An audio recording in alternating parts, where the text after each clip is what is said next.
नमस्कार बच्चों, मैं आपकी हिंदी शिक्षिका आहाना हूँ और नोवा लर्न बुक्स, जो माउंट एनलाइटनमेंट इंटरनेशनल की एक इकाई है, के साथ हमारी इस सीखने की यात्रा में आप सभी का एक बार फिर हार्दिक स्वागत करती हूँ।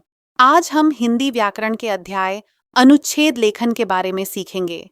इस पाठ में हम जानेंगे कि अनुच्छेद क्या होता है और किसी विषय पर अपने विचारों को सरल, स्पष्ट और क्रमबद्ध रूप में कैसे लिखा जाता है।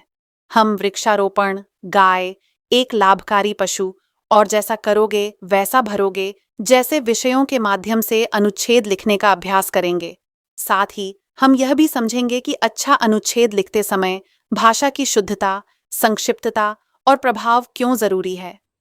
अध्याय 15 अनुच्छेद लेखन। किसी विषय पर अपने विचारों को क्रम में संक्षेप में लिखना अनुच्छेद कहलाता है। मतलब कोई भी टॉपिक है उस पर अपने विचार व्यक्त कर रहे हैं, उनको एक निश्चित क्रम से लिखना होता है और शॉर्ट में लिखना होता है, बहुत बड़ा भी नहीं लिखना। अनुच्छेद का मतलब ये है कि छोटा, मतलब छोटा होना। पत्र लेखन की भांति अनुच्छेद लेखन भी एक महत्वपूर्ण कला है।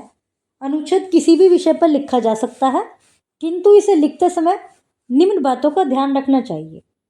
अनुच्छेद में शब्दों की सीमा का ध्यान रखना चाहिए।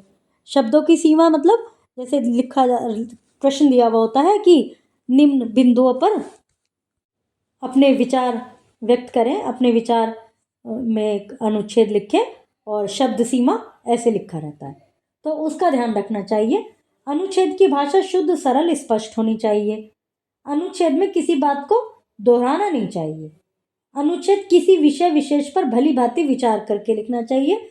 जिस पर भी आप लिख रहे हैं, जो भी आपका टॉपिक है, पहले उसके विषय में थोड़ा सोचिए, अपने मन में एक उसका सारांश बनाइए, फिर उसको लिखना स्टार्ट कीजिए।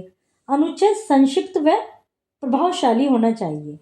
नीचे कुछ अनुच्छेद दिए हुए हैं, जैसे लाभकारी पशु गाय, वृक्षारोपण, जैसा करोगे वैसा भरोगे। तो इनको पढ़िए और उससे इनको समझिए, तो आपको थोड़ा आइडिया होगा कि किस तरह से लिखना है। फिर आप अपना अलग से नीचे जो स्वमूल्यांकन में कुछ टॉपिक्स दिए गए हैं, जैसे मोबाइल फ़ोन चुनाव, मोबाइल फ़ोन पर बहुत आप आसानी से लिख सकते हैं। इसके विषय में सोचिए, इसकी अच्छाइयों को सोचिए, इसकी बुराइयों को सोचिए। तो ये जो आपको एक पैराग्राफ लिखना है, जो अधिकतम आपकी शब्द सीमा है, उसके अंतर्गत दोनों चीज़ें उसमें बैलेंस करके लिखने हैं आपको।